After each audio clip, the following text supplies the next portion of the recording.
Everybody. Welcome back to another Macabre Daily interview. Today's a really special talk. I'm excited because we have not one, but two Brians with us. And the good Brians with the IAN, not those shady ones with YAN. I do not trust them. Me either. Yeah. Yeah. So, as some of you probably know, I am Brian Finnerty, Macabre Daily's resident mental health expert by day, horror writer by night.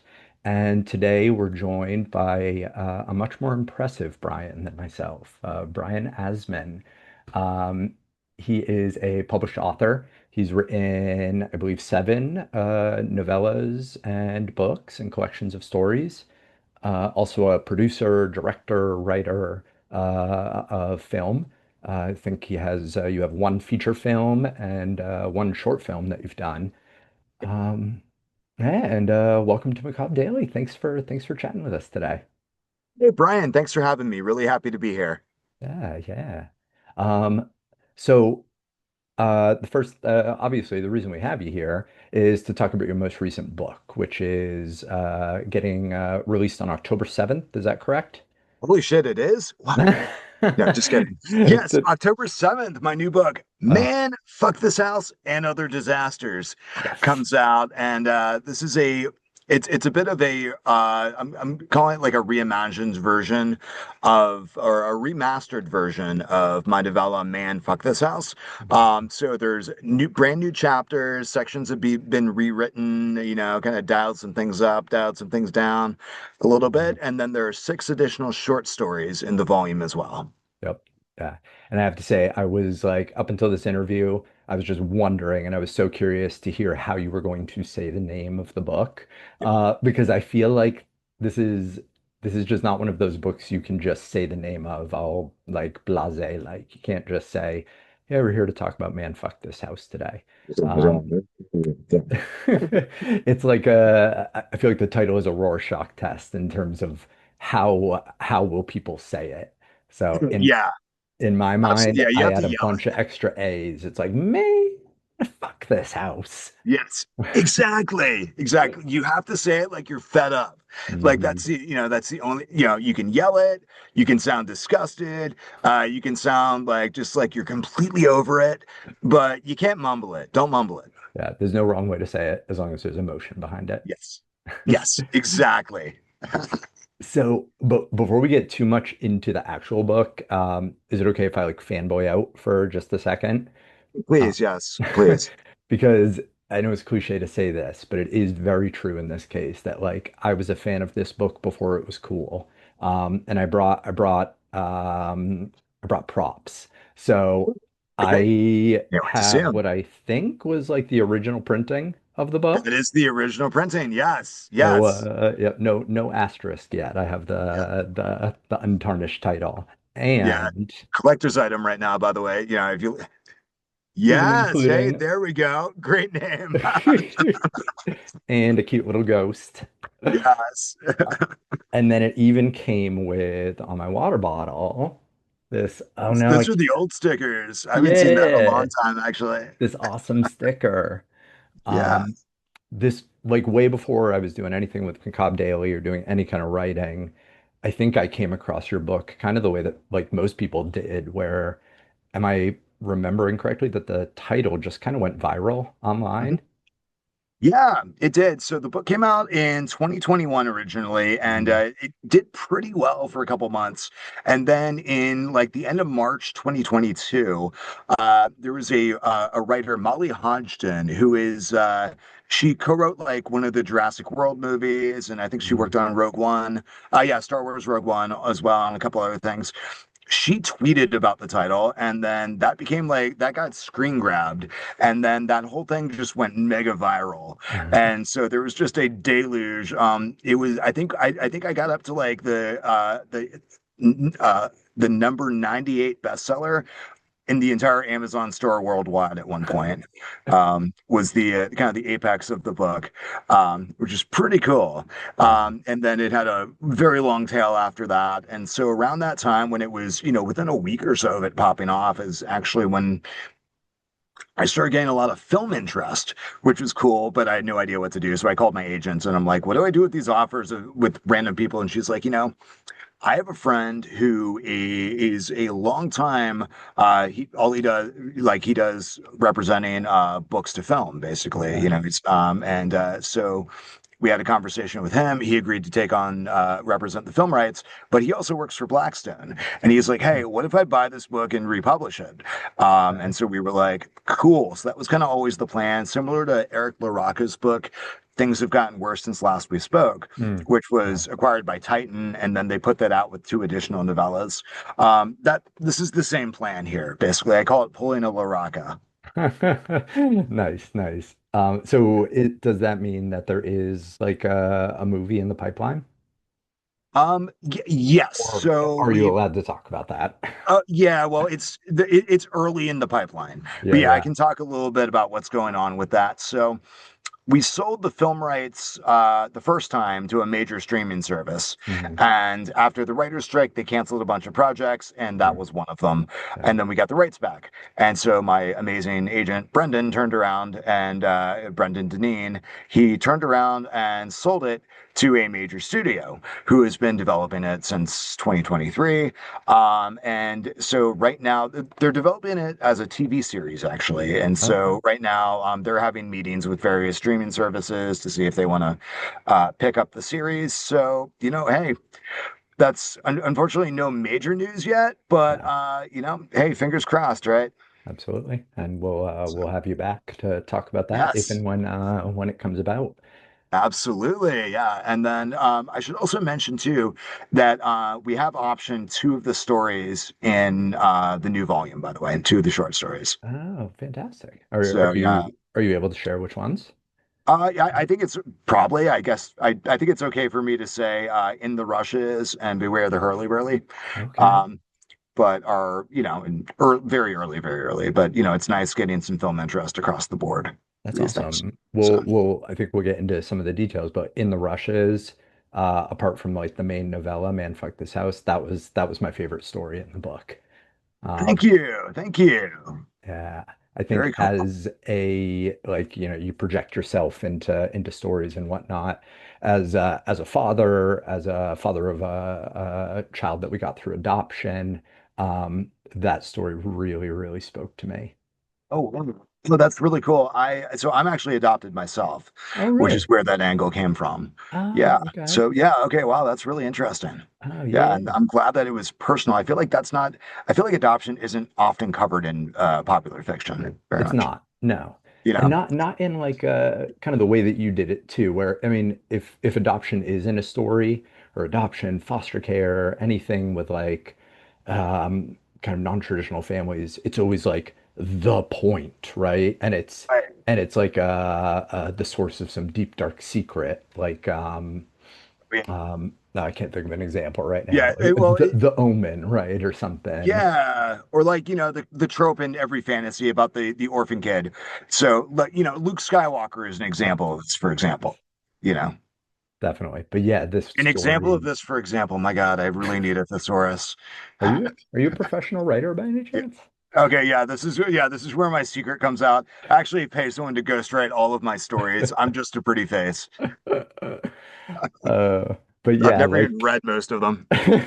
I'm just kidding. but like in addition to adoption, like just expanding it, and I'm like already getting deep before we've even talked about the book that much. I'm sorry, but that was No, one of my favorite themes of like all your stories was like kind of the through line of like familial love and like the really complicated family dynamics in a lot of your characters and a lot of your stories.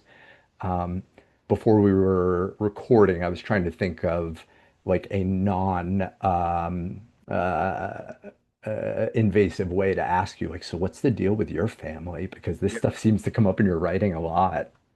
yeah, well, I mean, I certainly don't mind getting personal because that's, I lay a lot of stuff out, that's part of being a writer is you have to get personal if you want anyone to read if you want to say anything true or important, Mhm. you have to have that personal, you have to incorporate, your aspects of yourself into everything.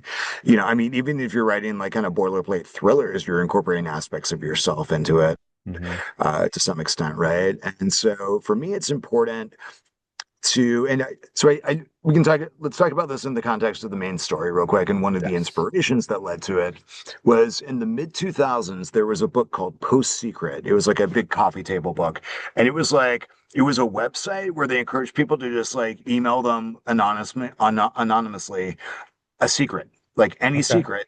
It just has to be a secret, right? And so people would send in anonymous secrets, and one of them, the one that stuck with me as I was flipping through the book, was I love one of my children. Oh, okay. And that really, really stuck with me and kind of like sent me on this like lifelong journey of thinking about like sort of, what are the complicated feelings that people have, but feel like they're unable to talk about, right? Because I Hmm. think, you probably know this as a parent, Oh, there's yeah. sort of like almost a toxic positivity to being a parent where your kids are always the most important thing, this wonderful thing, blah, blah, blah, blah, blah, blah, but there are moments where people have different feelings Yeah. and they are not allowed to express those feelings. I don't know how many times, honestly, like I've had so many women come up to me at events and just kind of like pull me aside and like whisper to me. She's like, "You really describe stuff that like I'm afraid to even let myself think."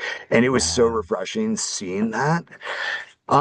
And you're It's talking about like like the relationship between Sabrina, the mother in the story, and Damien, her son. her Right. son, yeah, exactly. They were like, they're like, we don't have that relationship, but like sometimes some of the things she thinks are things that I like, again, I'm afraid to think. Mhm. And, I catch myself thinking them and feel bad, and I would never say them out loud. So it was refreshing seeing that, portrayed in fiction. Um, which I thought was really cool because anytime you can, someone tells you that like, they're seeing themselves in your book is awesome, but especially when they're like, and I feel like underserved by the market, I guess, but yeah, Yes. it's kind of like that. I think it was Dostoevsky who said, happy families are all the same, but unhappy families are each unhappy in their own unique way. Oh, yeah. It was, I'm butchering the quote, but that was the point of it, right? And Yeah. I think that's what's interesting to me is the different ways that people can be unhappy Yeah. within these close familiar relationships and what they are and when they're afraid, when they feel like society won't let them express their reasons for unhappiness. Hmm. Yeah. Yeah. And it's, perfection is boring, kind of going off of that quote. And I think what was cool about some of these familial relationships in your stories is that, yeah, they like you allow people to be unhappy and to express the unhappiness. But at least what I saw was that underneath that unhappiness, underneath some of that toxicity, was ultimately a lot of love and a lot of tenderness between these familial groups. We saw that in Man Fuck This House. You saw that in the Rushes between the mother and her adopted daughter, in the tire swing with the two boys and their parents. Is I, I don't know that this would have hit me until I was a parent myself, but like you allow these parents to like make really shitty decisions, right? And like be, not be full on abusive and terrible parents, but like be cruel to their kids, make mistakes, hurt them, and vice versa. The kids do the same. But then kind of in most of them, and I don't want to give away too many plot points, but like in most of them, your stories, there's this turning point where when push comes to shove, like they are fighting for each other. They are trying to help each other, with mixed success because, of course, they're horror stories. Yes. Yeah, I mean that's the beauty of horror, right? Because when stuff pops off, the kind of interpersonal conflict, it's a survival situation, right? So everything else has to take a back seat, right? Hmm. Yep. And it can be and it you get catharsis that way, right? Seeing people go like, okay, we have to focus on what's really important right now. All our interpersonal conflicts are less important than surviving the situation so that we can still be mad at each other later or something. I love it. And this is what I So love about horror is like almost. your stories and a lot of horror, like you could just talk about it as pure entertainment, but like without even trying, we're just getting into like these much deeper conversations and meaning behind it, which I love about all genre stuff. Absolutely. I mean, I think everything that matters has to work on multiple levels, right? Hmm. So, with my work, I think my a lot of my early work is especially like people only there a lot of people seem to only catch like kind of the superficial, the fun stuff, right? The energy of the writing, especially when we do horror comedy. Um, and it's funny, I've gotten some kind of like backhanded compliments from people who are like, I love your books because like I don't have to think. And I'm like, I wish you would, because there's a whole other layer under there waiting for you. But thank you for reading my book and telling your friends about it either way. Absolutely. Every one person who reads it and turns their brain off, hopefully there'll be like four people who actually are kind of picking up what you're putting down. Yeah, exactly. Because I think the other thing is because I'm really against art that's didactic. Mm. And I want to portray interesting, messy scenarios and then let people draw their own conclusions, right? It's not going to Hmm. be like like, okay, guys, we've had a lot of fun today, like running from monsters, but what I really want to talk to you about is how important it is to blah, blah, blah, blah, blah, right? Like there's not like any 80s cartoon where they give you the okay, we're not shooting each other with lasers anymore. Now Yeah. we have to teach you a really important lesson about like bullying or not doing drugs or like, taking your vitamins or whatever. Yes. It's like there was this funny video online I saw recently that it was just making fun of like the state of modern horror. This guy just saying like, "There's a vampire, Eep, and I have trauma." And, and I mean, I love a lot of that stuff. A lot of that stuff's fantastic. But I also very much like what you're talking about just letting it exist and like you're not drawing like super close attention to it. It's there to pick up or not, kind of depending on what the reader brings to the experience. Yeah, exactly. That's why, like, I feel like someone like Ari Aster does a really good job of that, and he Mhm. does get credit for being a cerebral filmmaker. But he's doing very interesting things that are not like, and I think this is why his last movie, Eddington, was so divisive. I don't know if you saw it or not. Not yet, but But because I mean, I think he's portraying recent history in a really complicated and messy way, and he's not telling you how to feel about it. I think the film does have a very clear viewpoints. mhm. But I think people got mad at because there wasn't like that moment of like, okay, guys, here's where I'm going to make sure that you all know what my actual position is. I'm going to be very like, I'm just going to lay it all out for you. Yes, So that's what I like about something like Ari Aster or like, like I thought Barbarian was quite good at that too, and a number of like kind of more of the A24 neon type films yeah. are doing things that work on multiple levels. Well, I actually never thought about this till just this second, but like I think we're of a relatively similar age and we grew up with all those Saturday morning cartoons where there would be the show and then the G.I. Joe characters come out at the end and they're like, and that's why you should, just say no or stand up to bullies, the more you know. Um, and knowing is half the battle. I'm mixing up all my Saturday morning cartoon metaphors, but like we grew up with that stuff, like just hammering in a message. So it kind of makes sense that as like grown people making our own stuff now, maybe we're doing that just in kind of a different way. Yeah, I mean, I think there is some of that out there for sure. And that's kind of the stuff that turns me off, frankly, is, and I'm not going to get into bashing individual creators, No, no. but I think you're right. And maybe it's like there is an expectation that has been set for art to tell you what to think or what to feel. Because I Hmm. often when I see discourse about certain controversial books, people are sort of missing the points. Like to bring up Eric LaRocca again, like his book, Everything the Darkness Eats, there was a number of controversies over certain like plot points and the way certain characters acted in there, right? Hmm. And people were criticizing one criticism was like, well, this character said something ableist, right? And I'm like, well, okay, but you realize what a character is, though, right? It's like not every character represents what the author thinks or feels or Yeah. anything like that, right? Like, and so I think there is a bit of a problem with the critical discourse these days, on specifically in certain online spaces. Hmm. Looking at you, Absolutely. threads. Oh, absolutely. Yeah. Um, Now, to get back a little to the to kind of like the main story of Man Fuck This House, it is obviously it's a haunted house story, right? And I feel like you went to great lengths in your story to kind of like tweak a lot of the like the tropes and the cliches of like not wanting to do just your typical haunted house story. I wonder if you could talk a little bit about that, about was it difficult to kind of make it original and kind of take such a classic setting and kind of make it your own? Um, it wasn't difficult per se, actually. So Mhm. I think I wrote this book faster than anything I've ever written before. It took about 6 weeks, Wow. to write the first version of it. And it just kind of like flew out of me.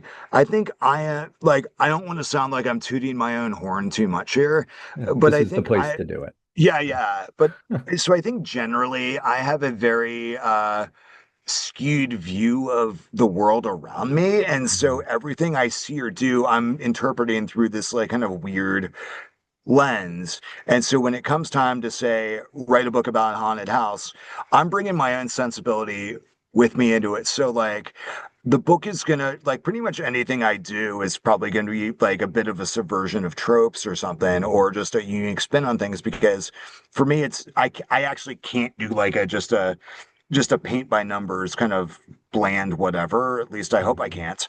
Um, just because my instincts always tend towards weird, and my editors often have to pull me back Yeah. and say, "Hey, Brian, you're going a little bit too far in like a bizarre direction here." But that's just how I am, And Yeah. so, yeah, I will say with Man, Fuck This House, there is a particular point in the book where something very bizarre happens, and everyone who has read the book will know what I'm talking about. And if you have yet to read the book, when you get to that moment, you will know.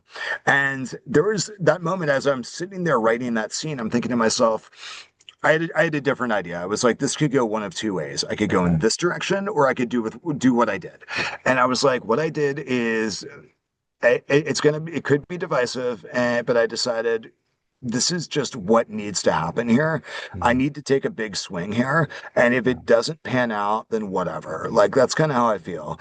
If I would rather be known for taking big swings and missing than Yeah. like bunting when it comes to fiction. Absolutely. And to be clear, I loved your book, but I'm gonna say with like again with movies, books, anything, even stuff I don't like, if as long as if you tried something interesting, I'm going to appreciate it. So it's almost just a win-win. Like you swing for the fences, do something weird and bizarre. People are either going to love it, which is the case in your book, or we're going to criticize it, but we're at least still going to respect it and appreciate it and still be talking about it. Exactly. That's what I figure. Like anyone who reads the book who hates it is probably also going to tell their friends how much they hate it because they're not going to, they're not going to feel like, just ambivalent about it. That's for sure. Yeah. You used the words I think weird and bizarre. In my notes, I wrote the word absurd. Mhm. Um, Yes. uh, and I think that is something that probably looks relatively simple on the page, but again, I imagine is maybe more challenging, though it probably comes naturally to you, is just like mixing all these kind of adjectives, like these really absurd stories with also making them like have genuine moments of like scary stuff, with having that tenderness and love that we talked about, and also making them funny. Uh, is that just your natural voice, or is that work for you trying to mix those all together? No, this is just my natural voice. Yeah. That's which I'm very lucky in that I think enough people seem to think my natural voice is engaging Mhm. and has, like you said, all these different kind of textures. But life isn't any one thing. And so like I try and bring that full experience to everything I do. When I think back, Mhm. I often talk about this in interviews, but when I think back to the old horror movies of Hollywood's golden age. Mm-hmm. So, the original like Dracula, Frankenstein, Bride of Frankenstein, the Wolfman movies, that whole Invisible Man, all those, they were often not any one thing. And when you go back and watch all these classic movies, right, there's elements of horror, there's elements of comedy, there's elements of romance. Um, especially in like the Mummy films, there's all kinds of weird stuff going on. Frankenstein meets the Wolfman even has like a musical number in the middle of it, which is super catchy, by the way. Yeah. But they're trying to bring the full palette of human experience to the film, right? And I find that very inspiring and a worthy goal to aim at. Hmm. Yeah, definitely. Um, you was Man Fuck Your House, Fuck This House, sorry. The first edition, was that the first book that you wrote, or had you written before that? Oh no, so okay. I I'm gonna answer based on the words that you just said, which is yeah. No, that sounds more ominous than it does. So there's the books you've written, obviously, and the books you've published, right? So Yes. I've written a ton of books that will never see the light of day. And Man Fuck This House was my first published book was in 2019 with Eraserhead Press. It was Okay. a bizarro novella, which is funny. Like I think when you the things you notice about my voice, like I did get my start in the bizarro scene, Hmm. so that's probably part of it. Yep. But it was a novella called "I'm Not Even Supposed to Be Here Today," Okay. which is a about an accidental demon summoning at a convenience store, and kind of like it's just weird, over the top horror comedy. Um, so that was my first novella, and then That's in more 2020. realistic.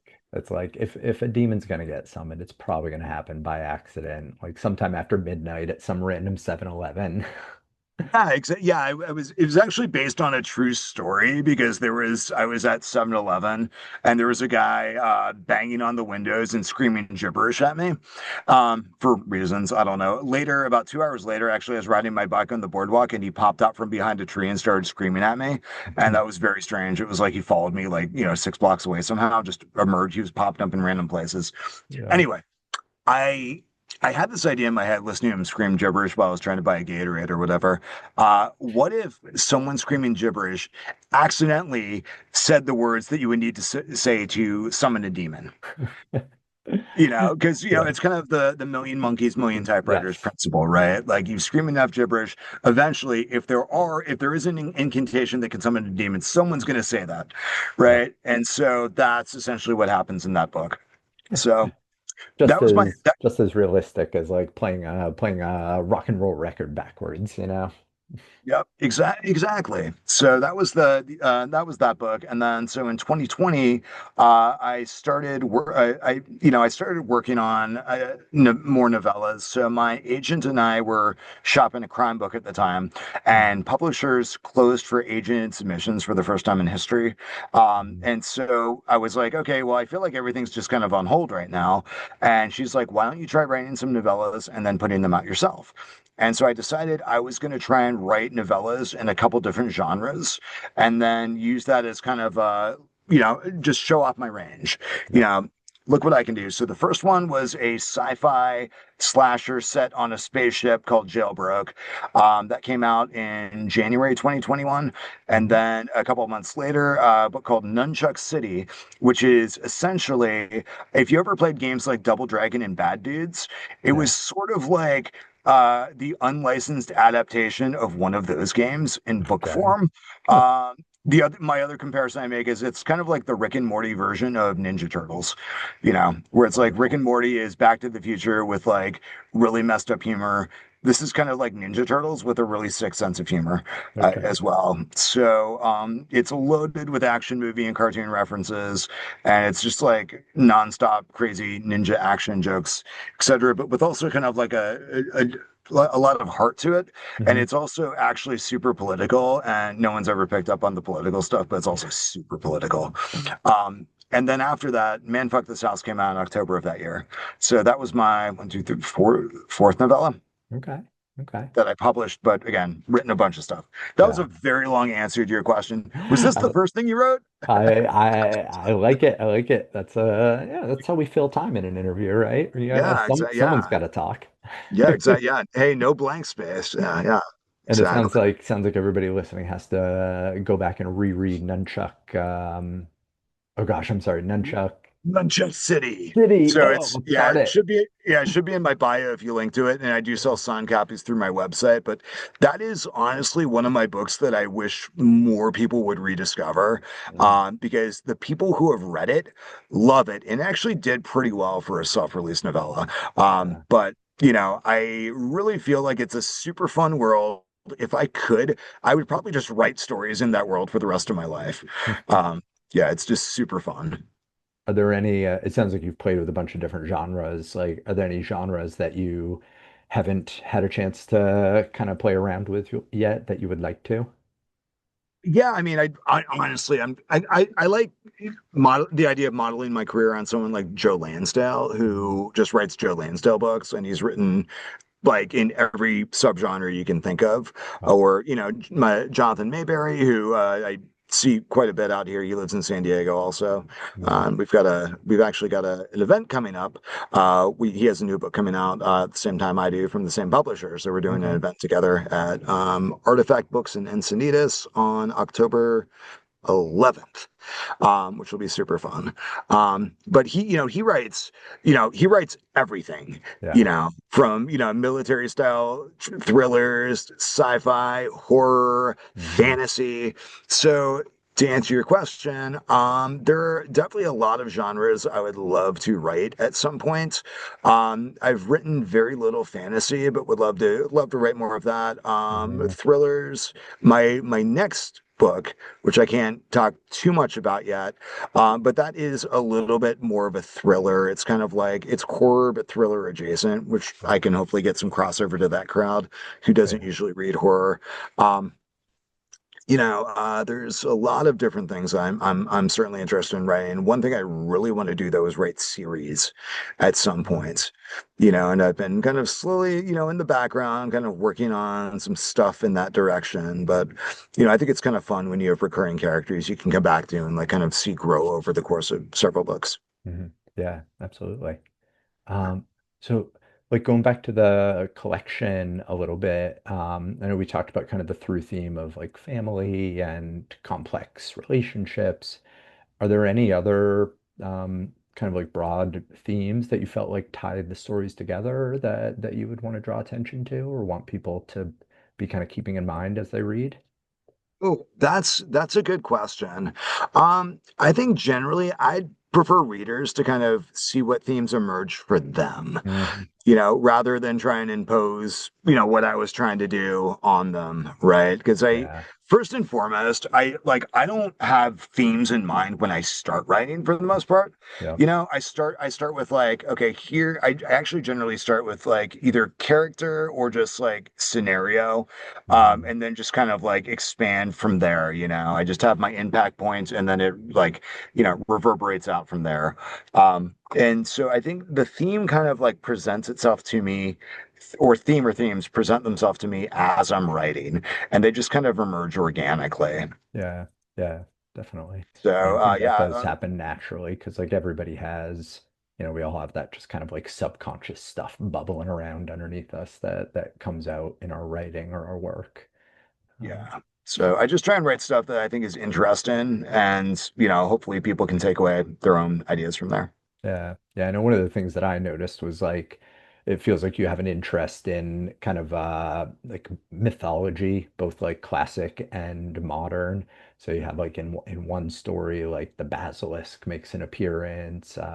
In another story, there's more of like a creepy pasta type technological creature. Then there's like the kind of like the urban myth story of the certain segment of highway that bikers go down and a certain thing happens when they go there. Yeah, Um, urban legends are definitely a part of this for sure. Different kinds of mythology. I mean, I think that's just fertile ground for horror. mhm. Frankly, is just drawing from the mythologies of different cultures or our modern mythologies of urban legends in the internet. Yeah, definitely. Um, Is there anything, I always like to kind of leave it open-ended at the end. Like, is there anything about your books or about yourself that I maybe wouldn't think to ask you or haven't asked you that you'd want to share with people? Ooh, that's a good question. Well, nothing really comes to mind, I will say. I generally try and be an open book in interviews. Yeah. Yeah, I don't think there's really anything specific that I'd like to cover. Other than, I hope people check out the book. Hope they enjoy it. If you already read Man Fuck This House before, this is your chance to own it in a beautiful hardcover edition. It's really amazing. And like I said, this is a new and improved version. The original was Mhm. about 40,000 words. This is 47,000 words. And then, Yeah. of course, there's about 50,000 words of additional short stories added into it Yeah. as well. But the main version is much longer. The first book had to be a novella, so it had to be under 40,000 words. So I had to cut a bunch of stuff that I really wanted to include. This is like the author's preferred version for sure. Mhm. So I got to go back and include everything I wanted to, Yeah. which has been fantastic. The so-called director's cut. Um, Exactly. Yes. and the stories that you included with it are like genuinely are fantastic. I think sometimes you see things like this happen and it can feel like oh, are they just kind of like tacking some stuff on to justify an extra printing, but like that is 100% not the case here. The other stories, um, yeah, I'm so glad that we got them connected to it. Thank you very much. I appreciate that because honestly, that is kind of one of my worries that people would be like, "Oh, Brian's just trying to cash in on that same book again," and I'm like, "No, no, this is No, really just something different, and or not different entirely, but it's got enough new stuff that I think it hopefully it makes it worth it for people." absolutely. That's something a Brian with a Y might do, but Yeah, not one of us. yeah. Um, is so just for people listening, if they are interested in buying the book, keeping just keeping up to date on your work, what's the best way for people to find you, support you, buy your book? Yeah, thank you. So my website, brianasmanbooks.com, is a Mhm. great place to go. I also have a newsletter that you can sign up for there.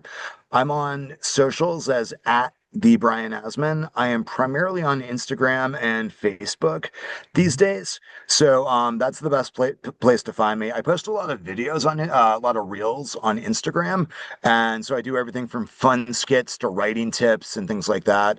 Or or maybe painfully unfunny skits, who knows? You be the judge, Yeah. basically. But yeah, go. Feel free to go give me a follow there so you can keep up with everything I'm doing. Also, really want to real quick plug a couple dates of the book tour that Mm. I'm Yeah, doing please do. to promote this book, if that's cool. So I am going to be teaming up with Philip Fracassi, who has the Autumn Springs Retirement Home Massacre coming out, Okay. which is a slasher set in a retirement home, which is just a great idea. So we've got like an elderly final girl and everything. It's going to be a really fun book. Oh my Um, God. so yeah, so Philip and I are hitting the road together. Our first appearance is October 4th at Mysterious Galaxy here in San Diego. Mm. And then the following week on the 8th, we're doing the Poison Pen. Um, or 8th or 9th. So go to my website for all this information. But the following week, we're doing the Poison Pen in Arizona. We're doing an event sponsored by Books on the Bosque in Albuquerque. Hmm. That is at they rented out a theater. It's called Fright Night. So it's that event's going to be myself and Philip, and then a absolutely star-studded lineup of horror authors, including, and I'm probably going to forget some people, so I apologize. C.J. Lead, Keith Rawson, Clay McLeod Chapman, T. Kingfisher, Jennifer Givon, and a couple other people. So it's going to be an absolute blast. Doing that October 29th at Barnes and Noble in Escondido. I'm doing a panel with a bunch of other horror authors, including Kirsten White.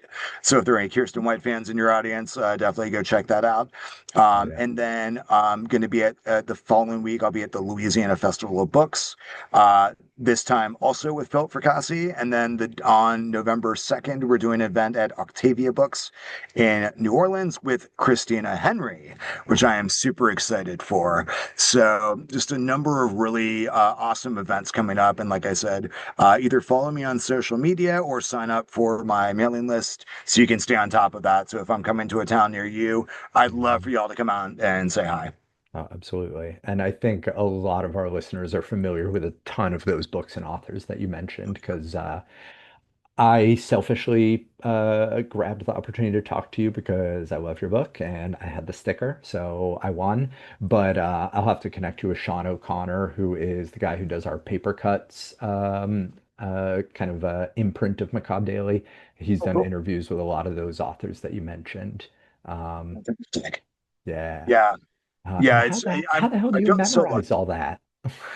I mean, it's all top of mind right now because it's coming up. But yeah, I feel so lucky that I get to do so many cool events with so many authors that I'm like just fans of. You know, there's Oh yeah. the fanboy in me is definitely coming out a little bit. It's So super surreal. it'll be a blast, Yeah, utter yeah. Well, blast. I hope you have fun, and we will definitely, in like the write up for this interview, we'll include all that information, make sure people can get access to it, so people can come and visit you, buy your book, get autographs if you're doing all that good stuff. Um, and yeah, I will so sign. Yeah, bring your books. I will sign anything. Some of the events might have signing limits, but if you sneak books to me, I will gladly sign anything you have. awesome. All right, you heard it here first. Brian Asman is a rule breaker in the best possible Yes. way. Yeah, I will sign till my hand falls off. So, yeah, Brian, thank you so much for talking to us about your book. Man, fuck this house. I loved it, and I can't wait for other people to either reread it or discover it for the first time. And yeah, just thank you for taking the time to talk with us here at Macabre Daily. Yeah, Brian, thanks for having me on. This was a lot of fun. Glad we got to chat. All right, bye, Brian. Bye, everybody. Bye.